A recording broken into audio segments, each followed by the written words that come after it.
सोचो, एक स्टूडेंट जिसने जेई के लिए 2 साल मेहनत की, लेकिन रिजल्ट उसके एक्सपेक्टेशन के अकॉर्डिंग नहीं आया। उसने डिसाइड किया कि वो एक और चांस लेगा, एक ड्रॉप ईयर। शुरू में सब कुछ एक्साइटिंग लगता है, नई बुक, नई स्ट्रेटजी और एक नई उम्मीद। लेकिन जैसे जैसे महीने बीतने लगते हैं, रियलिटी सामने आता लगता है। Loneliness, social media distractions, family pressure, self doubt.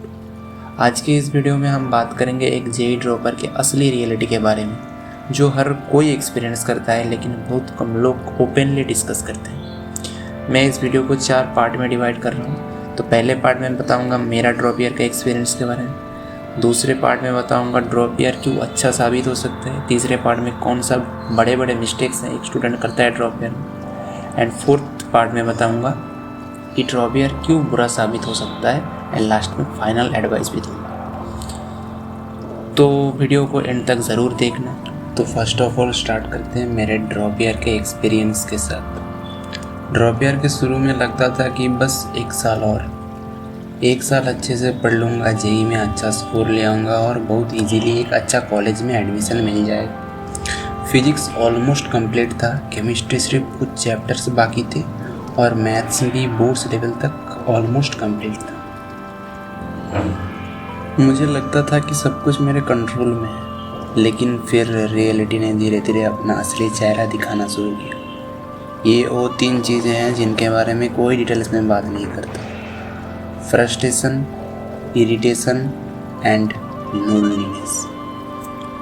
जब आपके दोस्त कॉलेज लाइफ एंजॉय कर रहे होते हैं और आप रोज़ वही बुक, वही क्वेश्चन प्रैक्टिस, वही प्रेशर के साथ जी रहे हो, धीरे धीरे फ्रस्ट्रेशन और इरिटेशन बढ़ने लगा। घर वालों के साथ छोटी छोटी बातों पे झगड़े और एक ऐसा लोनलीनेस जो भीड़ के बीच में भी महसूस होता है।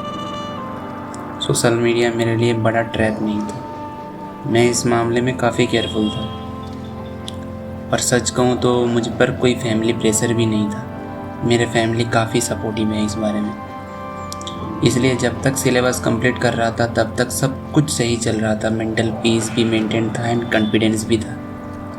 लेकिन फिर एक ऐसा फेज आया जिसकी मैंने कभी कल्पना भी नहीं की थी: बर्नआउट। अचानक से पढ़ाई में मन लगना बंद हो गया। आवर्स देने के बाद भी प्रोडक्टिविटी नहीं आ रही थी। बॉडी रूम में था, माइंड कहीं और था। आज भी मैं इस फेज के कुछ यादों से 100% मेंटली रिकवर कर नहीं पाया हूँ और शायद इसीलिए ये वीडियो बना रहा हूँ, ताकि जो गलतियाँ मैंने की वो आप ना करो। क्योंकि ड्रॉप ईयर सिर्फ पढ़ाई का नहीं, मेंटल स्ट्रेंथ, पेशेंस और खुद को संभालने का भी एक टेस्ट होता है। This is part 2, why A drop year can be good. Drop लेना मेरे लाइफ का सबसे रिस्की डिसीजन था और शायद सबसे इम्पॉर्टेंट। जैसा कि मैंने बोला, ड्रॉप ईयर सिर्फ पढ़ाई का नहीं, पेशेंस, डिसिप्लिन और मेंटल स्ट्रेंथ का भी टेस्ट होता है। हर सुबह वही किताब लेके बैठना और अपने टाइम टेबल के अकॉर्डिंग पढ़ाई करना, तब असली स्ट्रगल शुरू होती है। लोग कहते हैं कि ड्रॉप ईयर वेस्ट है। मैं मानता हूँ कि ड्रॉप ईयर वेस्ट नहीं होता अगर तुम यूज़ सही तरीके से करो। ड्रॉप ईयर तुम्हें एक चीज़ देता है जो बहुत वैल्यूएबल है: एक सेकंड चांस, आपकी मिस्टेक सुधारने का चांस, कंसेप्ट को डीपली समझने का चांस, खुद को इम्प्रूव करने का चांस। 1 साल तुम्हारी लाइफ की पूरी डायरेक्शन चेंज कर सकता है। This is part 3, mistake in A drop year. तो पहला वाला मैं जो पॉइंट बोलना चाहता हूँ वो है मोटिवेशन के भरोसे रहना।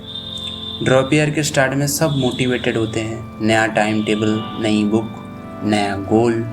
लेकिन धीरे धीरे वो मोटिवेशन ख़त्म हो जाती है और वहीं से प्रॉब्लम स्टार्ट होता है। हमेशा याद रखना, सक्सेसफुल स्टूडेंट्स मोटिवेटेड नहीं, कंसिस्टेंट होते हैं। मिस्टेक नंबर 2, अपने आप को दूसरों से कंपेयर करना। इंस्टाग्राम खोलो, college photos, freshers party, campus life, और फिर लगता है यार मैंने ड्रॉप लेकर गलती तो नहीं कर दी।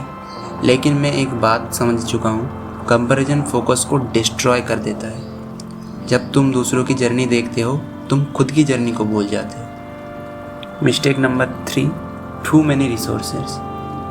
फिजिक्स 2 टीचर से, केमिस्ट्री 3 टीचर से, मैथ 4 टीचर से, 10 books, 20 YouTube channels.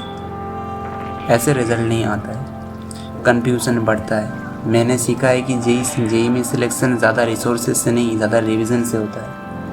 Mistake number 4, mental health ignore करना।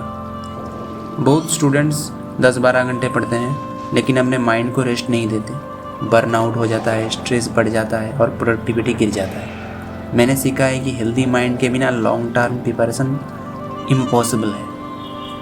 Why A drop year can be bad.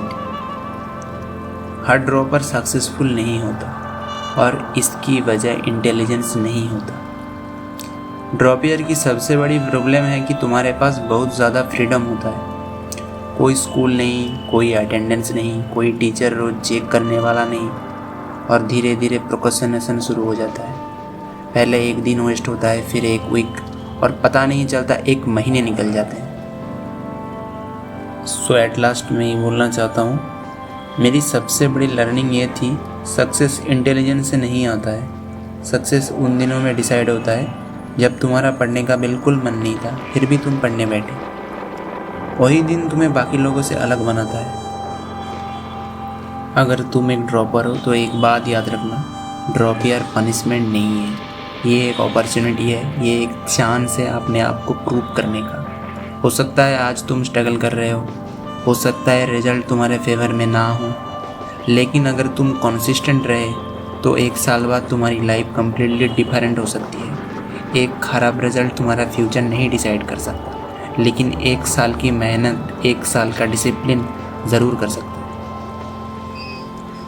अगर आप college life, career guidance and coding के बारे में थोड़े से भी इंटरेस्टेड हैं तो हमारे चैनल को सब्सक्राइब करिए।